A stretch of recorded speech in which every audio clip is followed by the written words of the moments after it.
bá mi ṣe ìpàdé àdúrà lédè Yorùbá pọ́nbélé. abániṣe owó fún láti ṣe láti ní ìpàdé ìrọ̀lọ́rùn kó máa fàyè rẹ̀ gbá. Àdúrà ńlá ni mo ṣe ṣàmì ńlá. Agbára Ọlọ́run rìn nínú ìpàdé yìí pẹ̀lú iṣẹ́ àmì àti ìyanu lọ́kànjọ̀kan. Gbogbo ènìyàn tó ń wá síbẹ̀ ló ń jẹ́rìí sí agbára Ọlọ́run nítorí ogun tó ń ja ọmọ Oòduà kò bóyìnbó. Ohun gbogbo tó o nílò owó fún láti ṣe láti ní ìpàdé ìrọ̀lọ́rùn kó máa fàyè rẹ̀ gbá. bá mi ṣe o Àdúrà ńlá ni mo ṣe ṣàmì èrè ńlá. bá mi ṣe o olú ọ̀run bá mi ṣe o akiriṣore bá mi ṣe o àkọ́dá ayé bá mi ṣe àṣẹdá ọ̀run bá mi ṣe o jọ̀wọ́ bá mi ṣe o. bá mi ṣe Olúwa ẹni ò bá ṣe ló ráyè gbé. ó bẹ̀bẹ̀. Ẹ̀yin èèyàn mi ní Olúwa, mo kí yín káàbọ̀ sí orí ètò bá mi ṣe ètò ní. Àdúpẹ́ lọ́wọ́ Ọlọ́run fún àwọn ẹ̀rí lọ́kan òjọ̀kan àti oríṣiríṣi iṣẹ́ àmì àti iṣẹ́ ìyanu tó ti ń jáde láti inú ìpàdé tàtẹ̀yìnwá. Ó gbọ́ Ọlọ́run gbọ́ pé nínú ìpàdé tòní lórúkọ Jésù ìwọ náà ó rí tiẹ̀ ṣe, ìwọ lẹ̀rí sí kan lórúkọ Jésù Kristi. Ìgbà tí àkókò bá tó fẹ́ ká túraká ká gbàdúrà torí pé Yorùbá ní ijó tó bá káni lára àdìkùkù bí òní. Mo sì gbọ́ Ọlọ́run gbọ́ pé nínú àdúrà tòní nínú ìpàdé tòní ó rí tiẹ̀ ṣe nítorí pé lórúkọ Jésù ìwọ lẹ̀rí kan. Bó bá nílò ìgbaniníyànjú tó bá nílò àdúrà lẹ́yìn iṣẹ́ ìránṣẹ́ tòní, nọ́mbà tó lè pè ó wà ní ojú móhùnmáwòrán. Ẹ tẹ̀ wá láago. Àwọn afàdúrà jagun wọ́n ń retí ìpè wa, àwọn afàdúrà jagun wọ́n ń retí ẹ̀rí wa. Yóò dára fún wa lórúkọ Jésù Kristi. Bàbá sì nílò ojúlówó iṣẹ́ ìránṣẹ́ tòní, a lè pe aago tó wà lójú móhùnmáwòrán yìí, wọ́n sọ fún wa bá ó ṣe rí ìgbà. Ẹ fetí sílẹ̀ kẹ́ máa bá a ká lọ. Ẹ̀yin lẹ̀rí kan lórúkọ Jésù. Psalm 24 ìwé orin Dáfídì orí ìkẹrìnlélógún Psalm 24 hallelujah Psalm 24 ẹ bá mi ka ẹsẹ̀ ìkeje sí ìkẹwàá Psalm 24. ẹ gbé orí yín sókè. Ẹ gbé orí yín sókè. ẹ̀yin ẹnu ọ̀nà. Yes. kí a sì gbé yín sókè. Fún àwa kan lábẹ́ ohùn mi ẹnu ọ̀nà ìlú United Kingdom ó yá kó gbé sókè fún ọ. Wọ́n ní kó gbé sókè. Wọ́n ní kó gbé sókè. Ẹnu ọ̀nà ìgbéyàwó fún ẹnìkan kó gbé sókè. Ẹnu ọ̀nà iṣẹ́ tó tó iṣẹ́ kó gbé sókè. Ẹ gbé orí yín sókè ẹ̀yin ẹnu ọ̀nà. Yes. kí a sì gbé yín sókè ẹ̀yin ilẹ̀kùn ayérayé. kí ọba ògo kí ó wọnú ilé wa. Ọba ògo kó wọnú ilé wa. Ó ti dúró lẹ́yìn ẹnu ibodè pẹ́. Ó ti ń pa gọ́lọ́gọ́lọ́ ti pẹ́. Àkókò tó kọ́lọ́run fàyè gbà ọ́. A ti sọ pé òpin dé bá ìdààmú, ọkàn rẹ̀ ó balẹ̀. Kí ló wá ṣẹlẹ̀? Àwọn ẹnu ọ̀nà yóò fẹ́ gbé sókè. Wọ́n lágídí ẹ̀ka síwájú. Kí ló tún ló ṣẹlẹ̀? ta ni ọba ògo yìí. Wọ́n wá ń béèrè. They were so audacious. Ta ni ọ́, who are you? Ó mọ̀ fi sí sọ fún àkàn náà bẹ́ẹ̀. Prove it. Ìdírò láàfin ní gbé ọ lọ sílùú rẹ̀. Kò sígbà tó ò ní lọ sílùú rẹ̀ ṣùgbọ́n wọn ò ní gbé ọ lọ. Àwọn kan ló gbé ọ wá ní pàjáwìrì. Ó máa lọ, ó máa bọ̀, ó máa lọ, ó máa bọ̀. Hallelujah. Ta ni ọba ògo yìí? Wọ́n tún láyà wọ́n ń béèrè. olúwa tí ó le. Àwa dá Ọlọ́run pé Olúwa tí ó le. Kì í ṣe Ọlọ́run tó rọ̀. Ọlọ́run tó le. Hallelujah. Ọlọ́run ti mú sùúrù tó fún àwọn ogun adínilọ́wọ́ nú ayé rẹ̀. Lónìí yóò fi ara rẹ̀ hàn gẹ́gẹ́ bí Olúwa tó le. Ó ní Olúwa tó le. tí ó sì lágbára. Olúwa tó ní agbára ni. Yes. tí ó lé agbára lé ogun. Ológun ni. ẹ gbé orí yín sókè. Yóò fi ogun gba ìlú tó fẹ́ gbà fún ọ. Yóò fi ogun gba ibodè tó fẹ́ gbà fún ọ. Ológun ni. Ó ti ní sùúrù tó. Ó ti ní sùúrù tó. Lẹ́yìn àdúrà àtàárọ̀ yìí, gbogbo ogun tó dí ọ lọ́wọ́, ogun ọ̀run ó kọlù wọn. Kí ló wá wí? Ẹ bá mi kà síwájú. ẹ gbé orí yín sókè. Ó tún wí bẹ́ẹ̀ lẹ́ẹ̀kan sí, ẹ gbé orí yín sókè. ẹ̀yin ẹnu ọ̀nà. Yes. àní kí ẹ gbé wọn sókè. ẹ̀yin ilẹ̀kùn ayérayé. kí ọba ògo kí ó wọnú ilé wa. Lẹ́yìn tó sọ bẹ́ẹ̀, kò sí any argument mọ́. No more contention. Torí náà, àkókò ti tó láti wọ inú ayọ̀ rẹ̀. Lónìí gbogbo ilẹ̀kùn kó máa gbé orí sókè. Gbogbo ìdíwọ́ kó máa bìlà sọnù. Ṣàmì dáadáa. kí ni ìbùkún kẹfà? Ìbùkún kẹfà ó wà nínú ẹsẹ̀ kejì Isaiah 45. Ó ní èmi ó lọ síwájú rẹ, èmi ó sì sọ ibi wíwọ́ wọn nì di títọ́, èmi ó fi fọ́ ilẹ̀kùn idẹ wọn nì túútú, èmi ó sì ké ọ̀já irin sí méjì. Ìbùkún kẹfà ni pé Olúwa yóò lọ síwájú rẹ láti mú àwọn ìdíwọ́ kúrò. Láti ṣe kíni? Yóò lọ síwájú rẹ láti mú àwọn ìdíwọ́ kúrò. Ohun mẹ́ta nìlérí tọ́lọ́run ṣe nígbà tó bá lọ síwájú rẹ tó fẹ́ ṣe. Ohun àkọ́kọ́ ni pé láti sọ ibi wíwọ́ wọn nì di títọ́. Ọ̀nà àwa kan wọ́ ní òjá ti débi tá à ń lọ. Ọ̀nà wọ́. Àwọn kan fóònù mi láàárọ̀ yìí, pásítọ̀ Adé Blackwell Tunnel ó ti tì ó. Wọ́n wá dìtọ̀.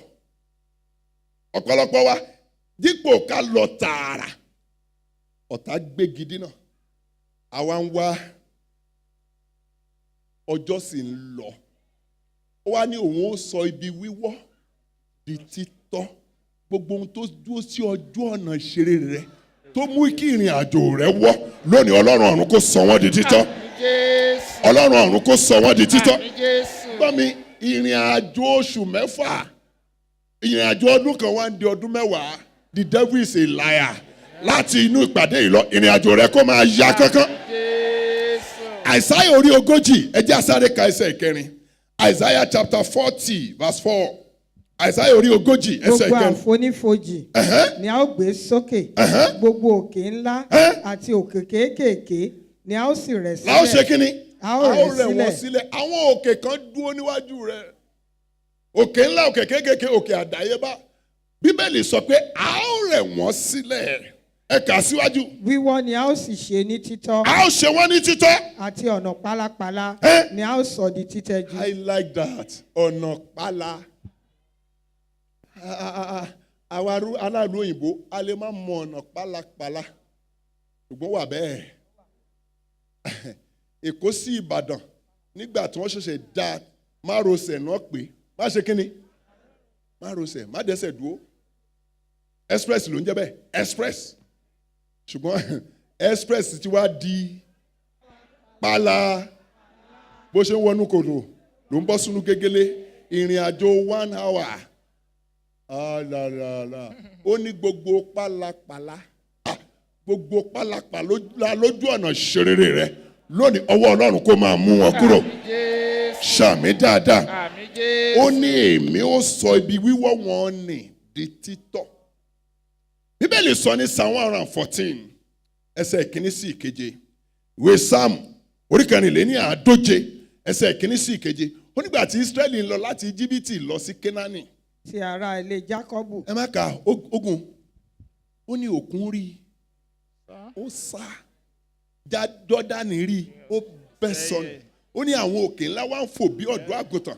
Àwa ń béèrè lọ́wọ́ wọn, ẹ̀yin òkè kí ló ṣe yín? Ẹ̀yin Jọ́dánì kí lẹ̀ ń sá fún? Ó ní ṣé ẹ̀rọ Ọlọ́run wájú wọn ni? Ó ní èmi ó lọ síwájú rẹ̀. Gbọ́ mi, bí Ọlọ́run bá ṣáájú rẹ̀ nínú ìrìn àjò, ta ni òkè, ta ni Jọ́dánì, ta ni òkun pupa, gbogbo ohunkóhun àtẹnikẹ́ni tó dúró gẹ́gẹ́ bí ìdíwọ́ lójú ọ̀nà ìṣeré rẹ̀ lónìí lórúkọ Jésù, ó yá kó máa pòórá sọnù. Mo ní kó máa pòórá sọnù. Mo ní kó máa pòórá sọnù. Gbá mi, Ọlọ́run ò lè síwájú rẹ, ìrìn àjò rẹ tún falẹ̀ mọ́. Ohun kejì tó fẹ́ ṣe tó bá lọ síwájú rẹ ni fífọ́ àwọn ilẹ̀kùn idẹ túútú. Hallelujah.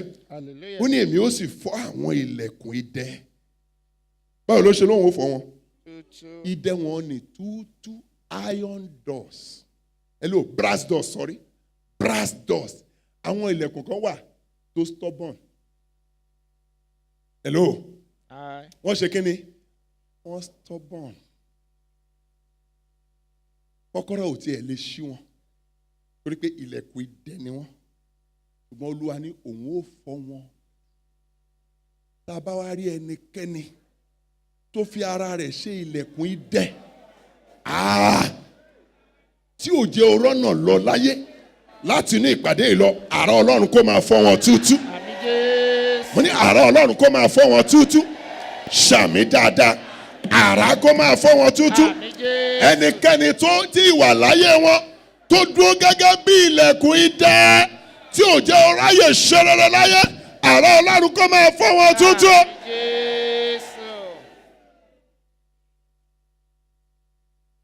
Ohun kẹta tó fẹ́ ṣe tó bá lọ síwájú rẹ̀, ó ní pé èmi ó sì ké ọ̀já irin sí méjì. Ọ̀já irin, iron bars. Hello. Àwọn òun ṣí ilẹ̀kùn ṣùgbọ́n báà ni wọ́n. Báà. Ilẹ̀kùn ti ṣí ṣùgbọ́n a tún gbé báà sí. Oríṣi ilẹ̀kùn ló wà Nàìjíríà. Oríṣi ni. Ó ṣí kan, ó tún kù báà. Bíbélì wípé nígbà tí áńgẹ́lì tó jí Pétérù pẹ́pẹ́ nínú iṣẹ́ àwọn apọ́stélì orí 12, bí sọ pé wọ́n dí ẹnu ọ̀nà kínní àti ìkejì, kí ló ṣe? Ó ṣí.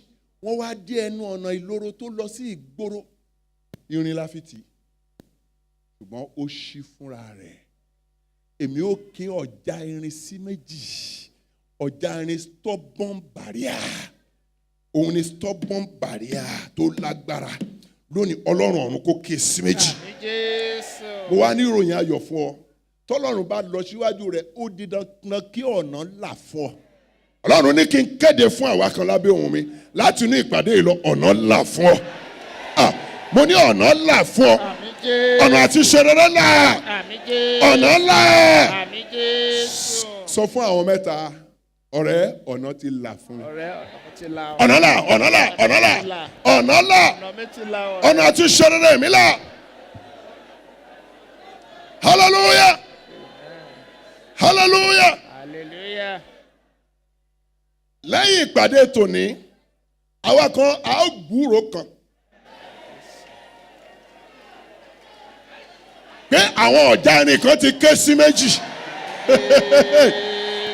Pé àwọn ọ̀já irin kan ti ké sí méjì. Mo lọ gbúròó. Pé àwọn ọ̀já irin kan ké sí méjì. Ó gbúròó. Hallelujah. Hallelujah. Ó di dandan, ọ̀nà gbọ́dọ̀ là fún ọ. Ọ̀nà gbọ́dọ̀ là. Èyí tó dúró nídìí irin tó gẹ́, ó gbọ́dọ̀ ké sí méjì. Ẹlẹ́ẹ̀keje, a fẹ́ lọ gbàdúrà. Ìbùkún Kírúsù keje. Ó gbà ní ẹsẹ̀ kẹta. Ó ní èmi ó sì fi ìṣúra òkùnkùn fún ọ àti ọrọ̀ tí a pamọ́ níbi ìkọ̀kọ̀. Òun ní gbígba ìṣúra àti ọrọ̀ tó farasin. Gbígba ìṣúra àti kíni? Ọrọ̀ tó fara pamọ́. Ìtumọ̀ rẹ̀ ni pé Olúwa fi àṣírí ọrọ̀ ìkọ̀kọ̀ hàn ọ́. Àṣàmì dáadáa. Àmín Jésù. Àwọn ìyanu kan ti fara pamọ́ fún ọ.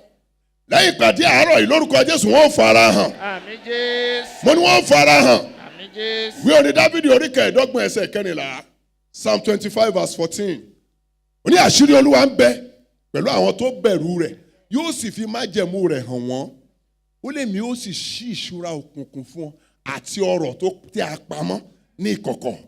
Àwọn gbọ́ mi, irú àkókò tá a wà yìí, ó yẹ kó o ní àǹfààní sí àwọn ọrọ̀ tó pamọ́. Ohun tá a fi lè la àkókò tá a wà yìí járe. Hello.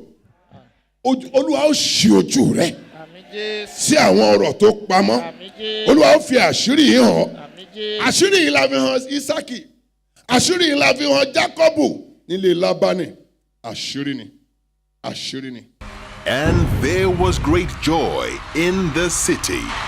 Come and experience great joy at Freedom City as Mount Zion Christian Ministries International, Freedom Arena, celebrates a 6th-year anniversary themed Great Joy.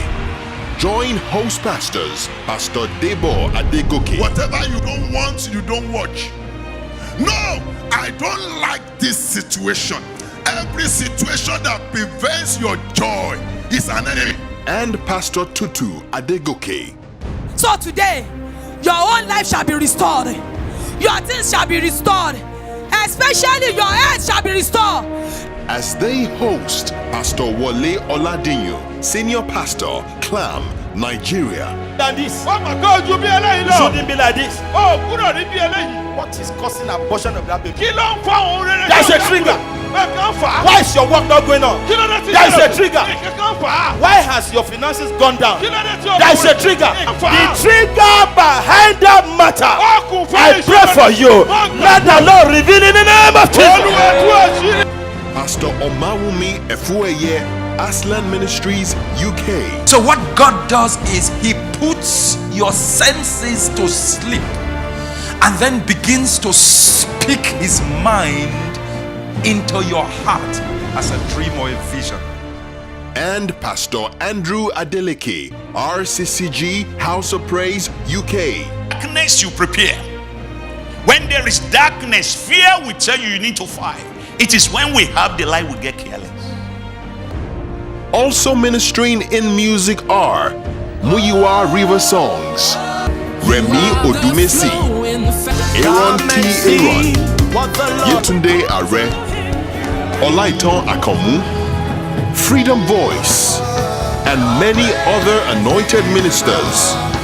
There will be word ministrations on breakthroughs, relationships, leadership and mentorship, musical concert, drama presentations, talent shows, and many more. There will also be morning sessions on healthy living, successful family life, and financial empowerment, amongst others. Join us at the Freedom Arena from the 19th to 25th May 2014. Morning sessions 10 a.m. to 1 p.m. daily. Evening sessions 7 p.m. to 9 p.m. daily, Monday to Friday. There will be a special Bamishe service on Saturday 24th from 9 a.m. to 12 noon, followed by a family fun day for everyone. And there will be a Thanksgiving and anointing service from 10 a.m. on Sunday. The venue is 3 North Road, off White Hart Road, Plumstead, London, SC18 1BS. Please note that access is via White Hart Triangle Industrial Estate, Thamesmead. For more information, please visit www.freedomarena.org.uk or call 0208 317 0829. God bless you as you come.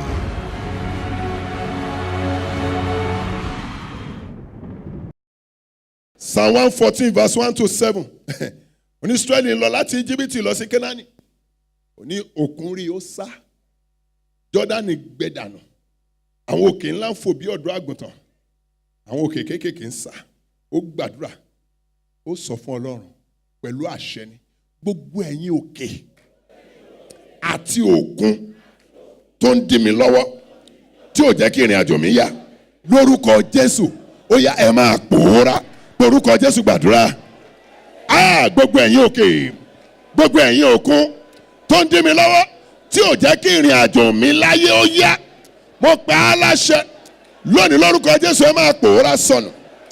Ẹ̀yin òkè ńlá, ẹ̀yin òkè kéékèèké, òkè àdáyébá, ẹ pòórá, ẹ pòórá, ẹ pòórá. Gbogbo ẹ̀yin Jọ́dánì, gbogbo ẹ̀yin òkun ìdíwọ́, mo pa á láṣẹ ẹ máa pòórá sọnù.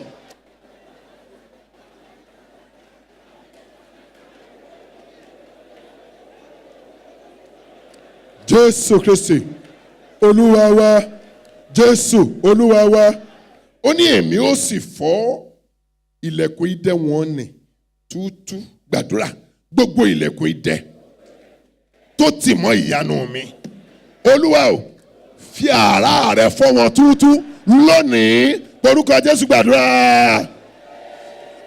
Gbogbo ilẹ̀kùn idẹ tó tì mọ́ àwọn ìyanu mi, tó ti mọ ìyanu aya mi, ìyanu àwọn ọmọ mi. Olúwa o, fi àrá rẹ̀ fọ́ wọn túútú lónìí. Fi àrá rẹ̀ fọ́ wọn túútú. Ilẹ̀kùn idẹ tó ti mọ́ lẹ́tà ayọ̀ mi. Jésù Kristi Olúwa wa, Jésù Olúwa wa. Ó ní èmi ó sì ké ọ̀já irin sí méjì. Gbàdúrà gbogbo ọ̀já irin. Ó gbà á. Tí ọ̀tá fi ti ọ̀nà mọ́ mi. Olúwa, fi idà rẹ̀ gé wọn sí méjì lónìí. Orúkọ Jésù gbàdúrà.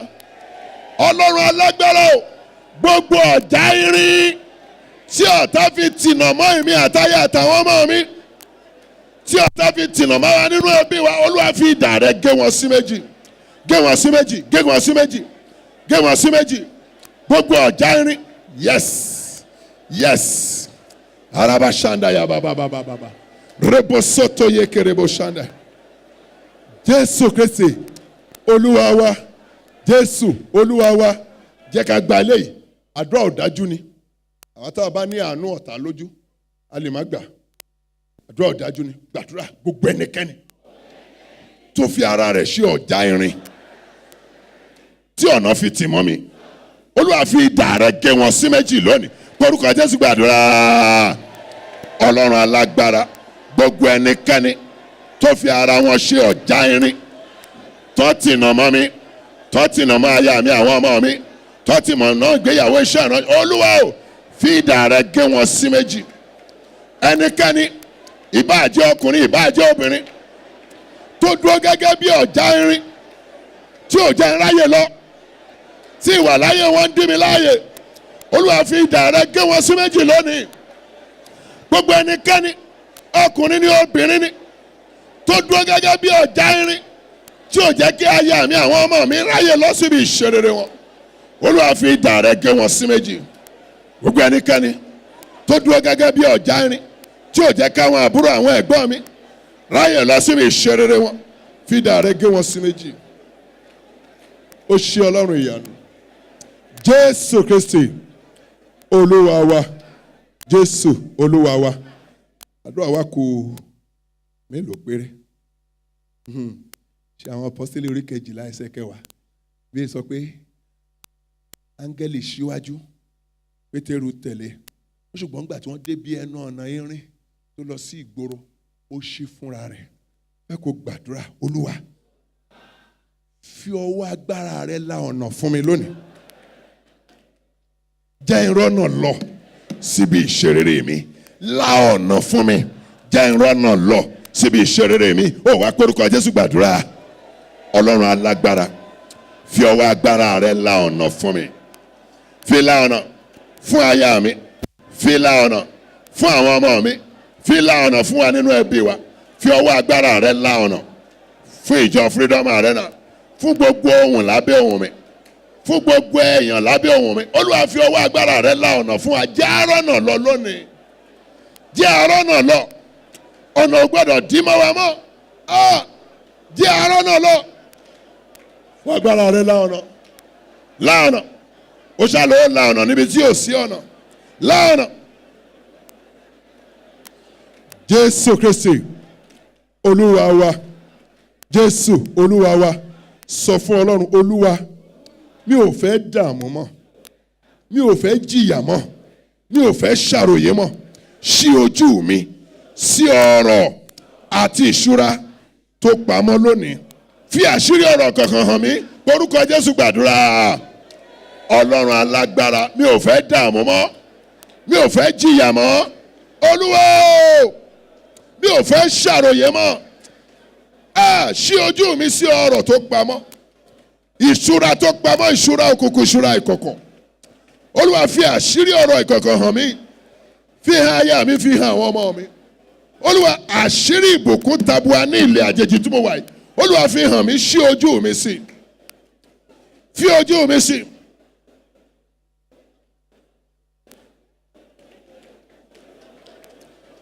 Jésù Kristi olúwa wa Jésù olúwa wa àdúrà tó gbẹ̀yìn rẹ̀ ohun tó fi gbẹ̀yìn Isaiah 45:3 ni pé kí ìwọ lè mọ̀ pé èmi olúwa hallelujah tí ó pè ọ́ lórúkọ rẹ̀ lé ọlọ́run Ísírẹ́lì fẹ́ kó gbàdúrà fẹ́ kó béèrè àwọn ìyanu kan nínú oṣù kẹfà yìí wí pẹ̀lú olúwa nínú oṣù kẹfà yìí ṣe àwọn ìyanu báyìí fún mi kí àwọn èèyàn lè mọ̀ pé ìwọ ni ọlọ́run kò ṣe ohun tí orúkọ Jésù gbàdúrà ọlọ́run alágbára lẹ́bọ̀rọ̀wọ̀ ṣàǹdà.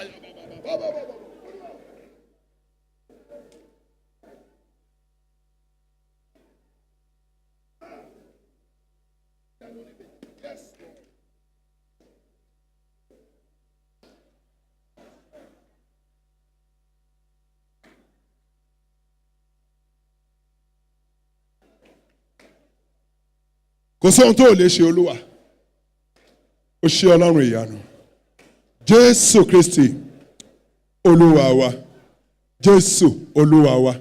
ògo ni fún orúkọ olúwa, ògo ni fún orúkọ olúwa. Mo tún sọ lẹ́ẹ̀kan sí, ògo ni fún orúkọ olúwa. Àdúpẹ́ fún ọ̀nà tí ọlọ́run bá wa tó gbà rìn láàrin wa nínú ìpàdé tòní. Mo gbàgbọ́ pé o ti fi ìtara gbàdúrà lórúkọ jésù kristi. Ẹ̀rí rẹ yóò fìdí múlẹ̀. Bẹ́ẹ̀rí bá ti dé ẹ tẹ̀ wá láago. Máa pílẹ̀ nìkan máa gbàdúrà lórí móhùnmáwòrán yìí ní gbogbo ọjọ́ sátidé kejì àti sátidé kẹrin ní ìpàdé yìí ń wáyé nínú ìjọ wa Mount Zion Christian Ministries International Freedom Arena London ní Plumstead nílùú London níyìn. Ẹ darapọ̀ mọ́ wa láàrin aago 9 sí aago 11 ní gbogbo ọjọ́ tí ìpàdé yìí ń wáyé. Bó bá jẹ́ aládùn rẹ̀ lórí móhùnmáwòrán mélòó tá bá darapọ̀ mọ́ wa yóò dára fún wa lórúkọ Jésù Kristi. Jésù ń retí rẹ̀ níwòye ọjọ́ mẹ́jọ a ó tún darapọ̀ mọ́ wa. Ògo ni fún orúkọ Olúwa. God bless you. Mo gbàgbọ́ pé ẹ gbádùn ètò tòní. Fún àdúrà àti gba gbogbo iṣẹ́ ìránṣẹ́ tòní ẹ kàn sí wa lórí aago 0208-317-0829 0208-317-0829. Ẹ sì lè darapọ̀ pẹ̀lú wa nínú ìpàdé ìbámiṣe àkànṣe àdúrà tí a máa ń ṣe ní sátidé kejì àti ẹ̀kẹrin nínú oṣù ní ilé ìjọsìn wa ní Mount Zion Christian Ministries International Freedom Arena. Ẹ pàdé wa lọ́sẹ̀ tó ń bọ̀ ní orí ètò ìbámiṣe. Ẹ pàdé wa a ó máa retí yín. Jésù lolúwa. Bá mi ṣe o, akiri ṣoore bá mi ṣe o.